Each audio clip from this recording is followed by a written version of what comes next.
Good morning and welcome to Morning Coffee with Sandy. And forgive me for being a minute late, but I was dragged outside to look at that gorgeous moon. I mean, we may live in different parts of the world, but we've all got that moon up there, and today it's amazing. It's also friggin' freezing out there. Even the dog was shaking. It's rainy, it's cold, and it's absolutely beautiful. Yeah, it is. Mm. If I'm looking a little tired this morning, it's because I overslept again. I've been doing this thing of waking up like every morning so early. I know. And then falling back asleep and then going back to sleep again and again and again and over and over and over. Good morning to my sweetheart. First guy here today. Ginny, good morning. Yes, it is puzzle day. You guys are like catching on to this thing. You're like trying to catch me and see if I forgot something. But I know it's puzzle day. And I'm not doing this in the family room right now as I used to do. But if I was, you would see I am still working. Yes, I am still working on the enormous New York Times puzzle of the front page from November 6th, 1949, my birthday, and trying to get all those little teeny pieces of words together. This is one of the hardest puzzles I've ever done. And I'm not going to lie, I am now starting to go by shape instead of by what it says. There is so much to share today. So much to share today. First of all, I have to share with you that it is also corn chip day. I mean, come on, how fun is that? I happened to have fish tacos last night and ate a couple of corn chips, so I'm probably not going to celebrate today. But it is corn chip day, and I don't want you to forget that. It's also curmudgeon's day. I love that word, curmudgeon. So I grew up in the Chicago area, right? And my grandfather, my father's father, lived in Hollywood. Da da da da da da da Hollywood, which I thought was like the most exciting thing in the world. And there I was in the 6th grade and an opportunity to go to California. Well, I cannot even begin to tell you how excited my brother and I were. We were cray. Uh-oh, something contains malware. It says this extension may be dangerous. I don't know what that means. I guess I'll check it out later. I love danger, right? Anyway, my parents sent my older brother and I to come stay with this grandfather that we barely knew out in California. And we went because, hey, Disneyland was in California, right? Anyway, turns out my grandfather, he was a curmudgeon. How do I know that? Because when we would play outside, the other kids would say, "Is the curmudgeon your grandfather?" And that's how I learned that word, because he was, we weren't allowed to have milk. We were only allowed to drink powdered milk, which was so gross because it was never cold enough and it tasted awful. So when we'd get our allowance, instead of spending it on fun things, we would go down to the drugstore, which had a soda fountain, and we'd buy glasses of milk. Yeah, he was tough. And he never took us to Disneyland. Yeah, my father happened to come into town on business and he took us to Disneyland. But we did get to go, so that's the good news. Here we are. Opa, welcome. JB, welcome. Okay, so I've been waiting for JB to get here because for him, today is a national holiday. It is Tom Selleck's birthday. Yes, a moment for Tom. Okay, so quick Tom Selleck story. Balloon Affair, the company that I used to own. In fact, JB worked there, but he wasn't working there yet, or he would have flipped out completely. We did big parties and we did a lot of celebrity events. But I was always surprised because we were in a suburb. I was always surprised when somebody important would call. And twice this happened to me. Once with Max Factor and once with Tom Selleck. When the person calling, a woman both times, had that same last name, And I said, "Oh, any relation to Tom?" And she said, "His ex-wife." It was like, whoa, okay. Same thing happened with Max Factor. Anyway, but with Max Factor, it wasn't an ex-wife, it was his daughter-in-law or something like that. Anyway, happy birthday, Tom Selleck. That was special. A shout out to JB because I know how important Tom Selleck is to him. It's raining today. No tennis. The good news is I played tennis twice yesterday, so that kind of makes up for it. Played with my sweetie. We're just kind of learning to play doubles together, and we're going to be really good. We lost the first set, but we figured it out, and we won the second set. So we're on the road. Wish us luck. There we go. Okay, I've like the best story to tell you. Did I save the envelope? Maybe not. So the sad news I shared with you about a week and a half ago, a friend of mine died of COVID. And his sister-in-law, who is my dear friend, I spoke to her on the phone. And right after I spoke to her, I wrote condolence cards to her mother and her and her sister, who's also a friend whose husband passed away. I mailed out the cards. Yesterday, I get an envelope in the mail that's a little bigger than the card I sent, with my name kind of spelled wrong. And I open it up, and inside is the envelope, the card that I had sent to my girlfriend. And I was like, what? I don't understand. And there's a card inside. And I open up the card and it says, "Dear Sandy Lynette's. This card came to our house by mistake. It was 501 something, 501 South something." She said it wasn't for us. So we tried 501 North and it wasn't for them. And rather than throw it away, we thought we should send it back to you so you could get the correct address. Seriously? Someone took the time not only to go try and deliver a card for me, but then sent it back so I would know that it wasn't delivered. Obviously, I took care of resending the card, but I also sent a how to be happy, how to be grateful, even when it looks like there's nothing to be grateful for, book to say thank you for your incredible kindness. So whoever you are, thank you. Thank you for sharing some joy in the world. No, Oprah, you did not save the Fritz. You missed the Fritzi report. I've been saving the Fritzi report. Okay, so here it is. You guys, praying works. That's all I can say. Sending love, sharing that white light and that healing. The woman is going to be 98 years old in a few months. And I'm telling you, she's getting better every day. When I talked to her yesterday, we had a conversation again. "Hi, Sandy. Oh, you look beautiful today. What's going on?"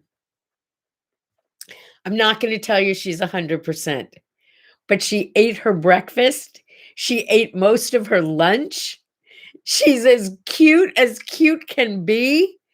And she talked to me again and smiled at me again and knew exactly who I was and had a pretty clear idea of what was going on around her. So the Fritzi report today is, woohoo! Yeah, TGIF. Thank God it's Fritzi.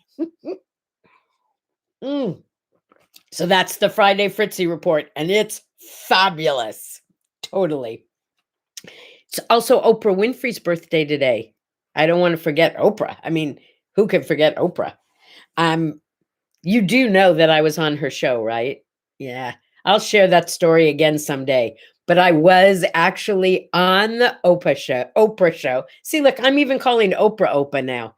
I was on the Oprah show. I was a guest, not in the audience. I was on stage with her. But the best part was being in the green room with her before the show started. Just me and Oprah hanging out, having a cup of coffee, doing girl talk. So where are you from? What do you...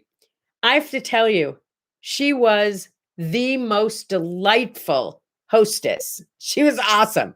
So if you have good thoughts about Oprah, just know that they are absolutely true. The woman was fabulous. True story. Anniversary of the death of Jimmy Durante. Ah-cha-cha-cha. I got a million of them. The guy with the big nose, he was so funny. He was so adorable. Back in my grandparents' day, I think he started. He was around for a long time. He died in 1980. And Rod McEwen. Do you remember Rod McEwen? Now, he was like the poet laureate of the 60s, I think. Yeah, like I had all his books and he had albums where he read his books, I guess, on the albums. We used to listen to his albums by the hour and read his books. I met him once very briefly at a book signing. And I kind of, you know me, I don't like to call that meeting him. We had like 2 sentences and he signed it. And that was signed my book and that was it. Yes. And Cicely Tyson, she passed away yesterday. There's so much going on in the world. I don't know how many babies were born yesterday, but I'm going to guess there were also a lot of babies born. Today is National Bigwig Day. Do you know what that is? Like 6 or 7 years ago, there was a guy, I can't remember his name now, feeling kind of depressed, and he put on this silly wig and he posted a picture of himself. And the response was so great. And this is so up the line of what do I say, what do I do? Because their thing is be a bigwig, silliness plus kindness equals fun. Isn't that us? Really? So what he did was he said, hey, this is pretty cool. I'm getting a great response. So he started a charity. Bigwig, National Bigwig Day, nationalbigwig.com. Go there, check it out. You don't send money directly to him or them. What you do is he gives you a list of charities that buy wigs for people who need them because of some kind of medical issue. How cool is that? So like you could send to the American Cancer Society, or I think there was one there that said, look good, feel good, something like that. What a great place to make a donation today. Check it out, nationalbigwigday.com. Yeah. Whew. Today was the first in 1595. It was the first performance of Romeo, oh Romeo, wherefore art thou, oh Romeo? Yeah, Romeo and Juliet in 1595. Whew. 1996 was the 6,138th performance of my least favorite Broadway show that I've ever seen, Cats. I don't understand. I mean, okay, it had amazing costumes and fabulous makeup. I remember being in New York and seeing Cats on Broadway with my children and having them at least 6 times during the play turn to me and say, is this supposed to be good? Yeah, we didn't get it. I mean, if you loved it, you're welcome to love it. We did not get it. Okay, you can't beat me on this one. See, you weren't here when I first started, but first thing I said was it was National Corn Chip Day, but I had corn chips last night, so I'm not celebrating today. Bigwig Day wasn't on the site you checked? Well, check it out because it's awesome, awesome reason to celebrate. Yeah. Charity buys wigs for people who need them. Very cool. All right.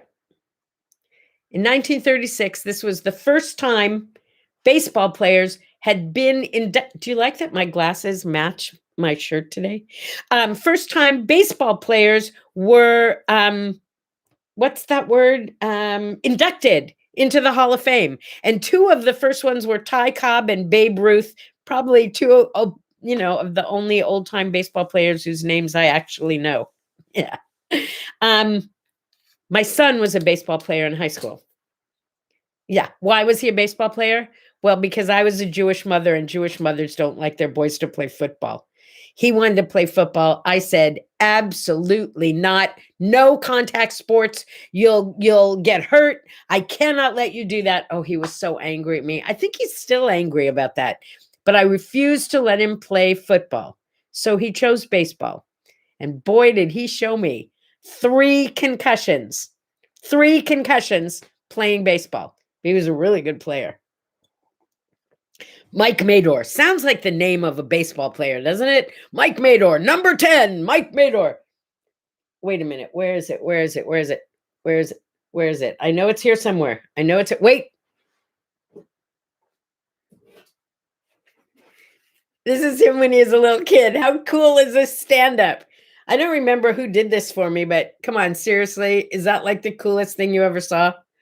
But what kind of mom am I? This is the ball. Let me see if you can see that. Can you read what it says?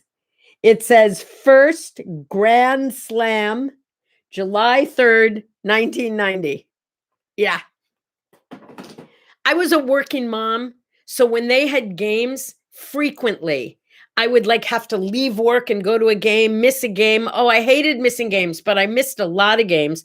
But when I'd get to the games, invariably, he would just be either on his way running home, or people were still screaming because he already got home, or I would have just missed the best play of the game.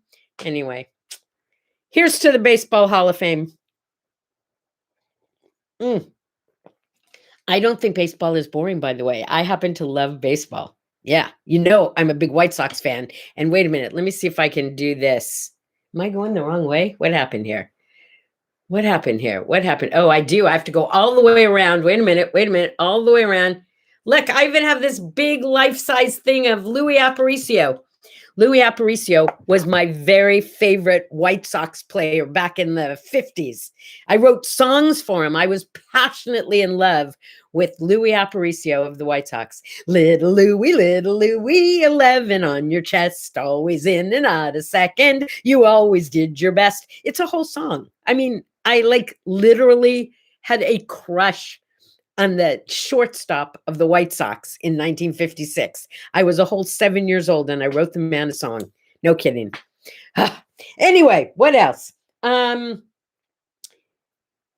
Yesterday, oh, this is so cool. Yesterday, I came across a post that it was the 25th anniversary of the opening, I think I have this right, of the opening of Rent on Broadway.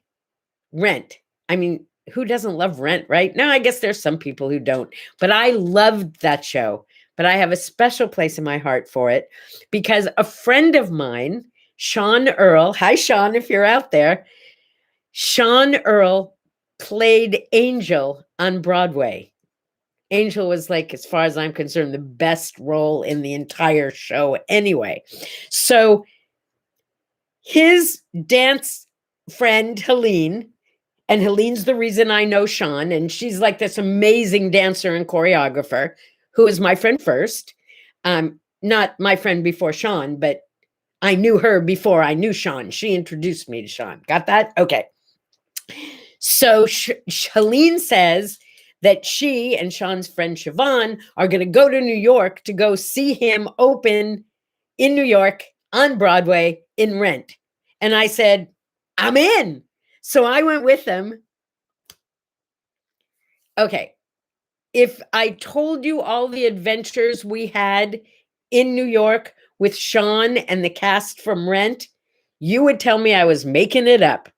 But I will give you a little smidge that those guys on Broadway, they like to party. Whew. You know those private clubs in New York where you have to stand in line and there's a rope and some people get right in and other people never get in? I was with the right people those nights, and we got right into some of the most crazy, ridiculous techno clubs back then. A lot of strange things happening on the dance floor. I got to tell you, I can't even share half the things I saw on that trip. But what I will tell you is I met some amazingly wonderful people. And if you remember a couple of days ago, on Angela Davis's birthday, I was telling you about how I met Angela Davis on a trip to New York. It was that particular trip. Yeah. So happy anniversary to Rent, to my friend Sean, who is everyone's angel. Mm. What does it say there? Uh-oh. Uh-oh, frozen screen. Be right back. You don't get notifications until 9 minutes into into what's going on here? I wonder if that's something I'm doing wrong. I'll have to check it out. I'll see if maybe I'm doing something wrong because I love when you're here right at the beginning. I start at 6 o'clock every morning. Sometimes I'm a minute late, but frequently I am here right smack at 6 o'clock exactly. Ginny loves baseball too. Good morning, Ginny. Okay. I will find out if I can why that's an issue. I'm here at 6 o'clock and I would love you to be here with me. The Fritzi report was fabulous today, but I want to leave you with something else, and that is today's word art, which is one of those fun ones where I recorded a video of me doing the actual word art so you can see how I do it, and then the word art itself. And the message to be taken away from today's word art, which, by the way, you can find every day on Word Art by Sandye, or there's also a, Word Art by Sandye is the page, or in the group, What Do I Say, What Do I Do? You should get it most mornings by 4:44, because I like triple fours. So by 4:44 every morning, there should be some new word art up. Sometimes I'm late on that. Anyway, you saw it, Ginny. It's about being bossy. Being bossy is not always bad. Nope. In fact, when it comes to you, being bossy is awesome. You are the boss of you. Be bossy. Take charge today. Make your day happen exactly the way you want it to happen. Go check out What Do I Say, What Do I Do, and invite your friends. We're almost up to 1,000 people. How about that? Almost 1,000 people having kindness and silliness equal fun and love. Do it. See you tomorrow. Have a great weekend. Starting now. Bye-bye.